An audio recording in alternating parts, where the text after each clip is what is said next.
ఓం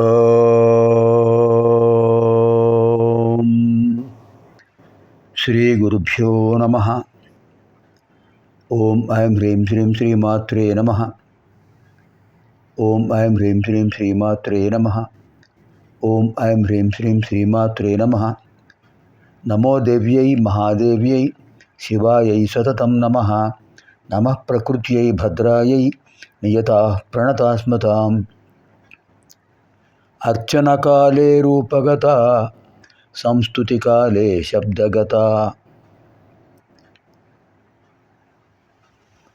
చింతనకాలే ప్రాణగత తత్వవిచారే సర్వగత.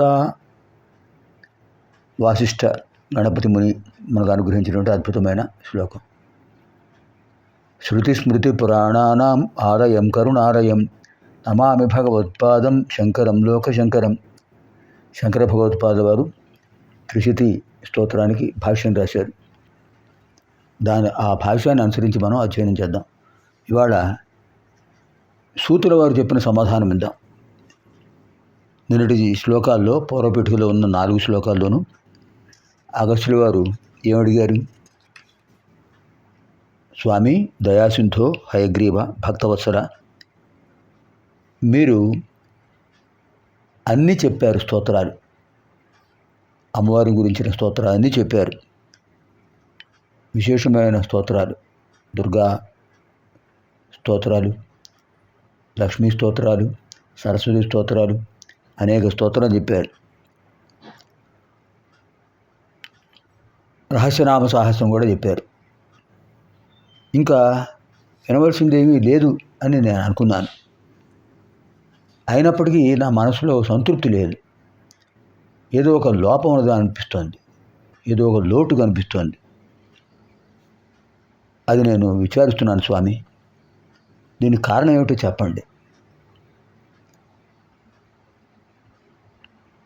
ఒకవేళ ఏదైనా ఉంటే దయచేసి నాకు, ఇంకా వినవలసిన స్తోత్రం ఏదైనా ఉంటే మీరు చెప్పినట్లయితే తప్పకుండా నేను వింటాను అని అగస్త్యుల వారు హయగ్రీవ స్వామిని అడిగారు.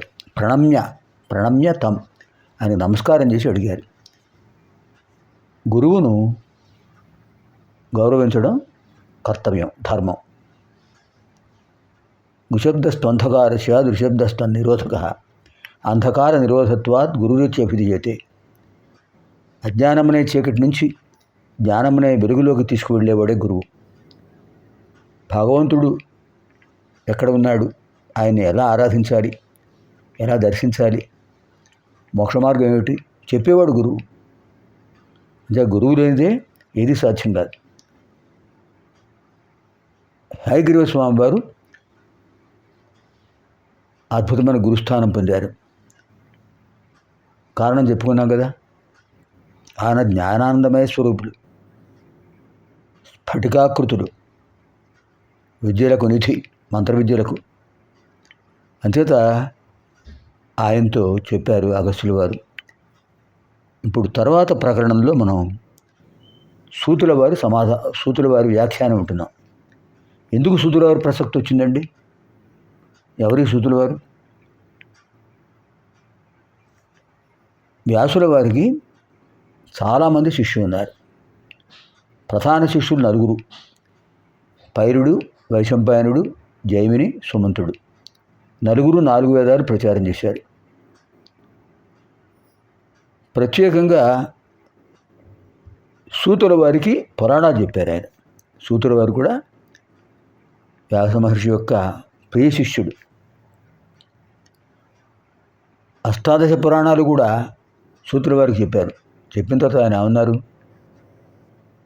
నైమిషారణ్యం చాలా పవిత్రమైనది కనుక నైమిషారణ్యంలో చాలామంది మునులు ఉన్నారు.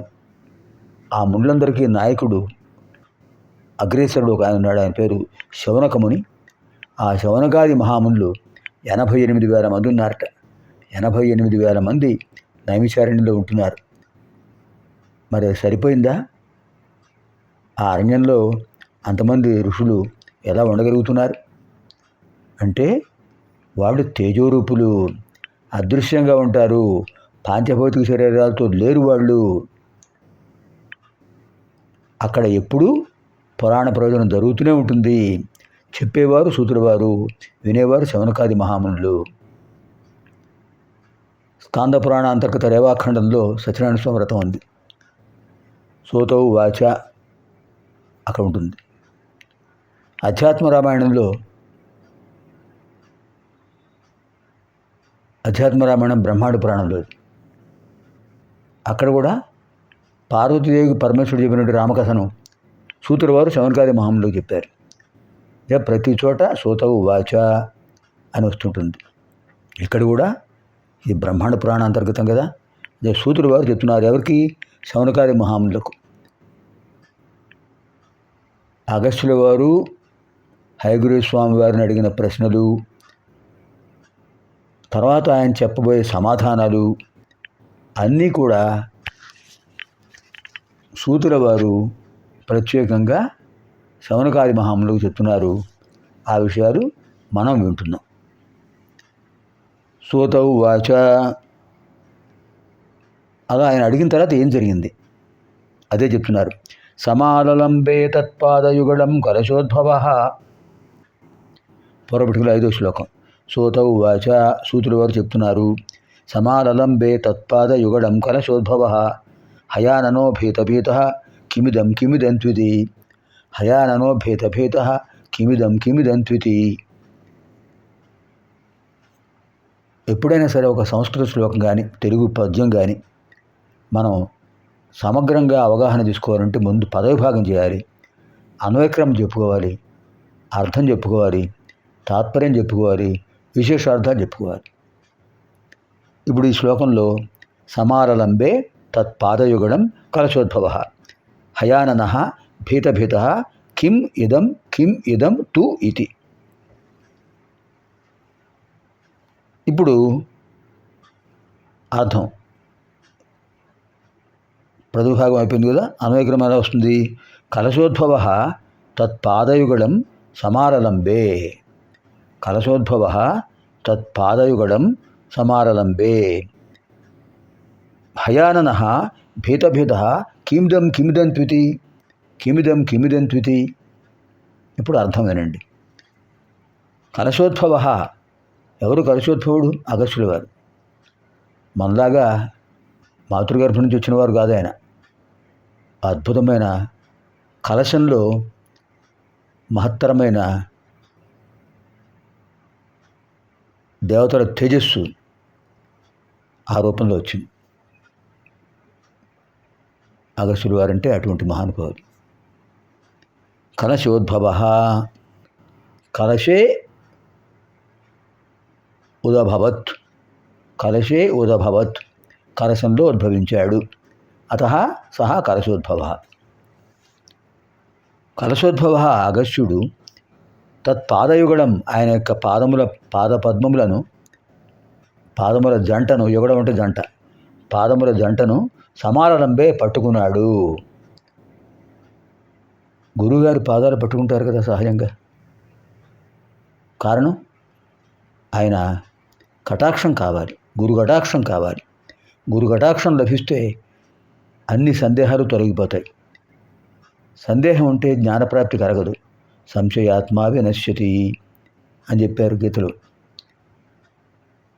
శ్రద్ధావాన్ లభతే జ్ఞానం. శ్రద్ధ కలిగిన వాడే జ్ఞానం పొందుతాడు. సంశయాత్మా వినశ్యతి. సందేహం ఉన్నవాడు పొందడు, పైగా చాలా నష్టం పొందుతాడు. అంటే గురువుగారి అనుగ్రహం కావాలి. గురువుగారి పాదాలు పట్టుకుని లేవలేదు ఆయన. సమారలంబే, ఆయన పాదాలు పట్టుకుని అలాగే ఉన్నాడు.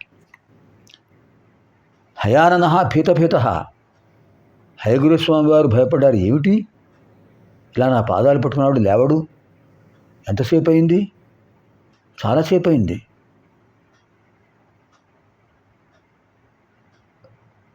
గంటలు, రాత్రింబబళ్ళు అలా గడిచిపోతున్నాయి. ఈయన పాదాలు పట్టుకునేవాడు, ఆయన ఎక్కడికి వెళ్ళడానికి వీల్లేదు. పట్టుకుంటే ఎక్కడికి వెళ్తాడు ఆయన? భీతభీత, భయపడ్డాడు. కిమిదం తుతి. ఏమిటయ్యా, ఏం చేస్తున్నావు నువ్వు అన్నట్టు. समारलम्बे तत्पादयुगणं कलशोद्भवः समारलम्बे तत्पादयुगणं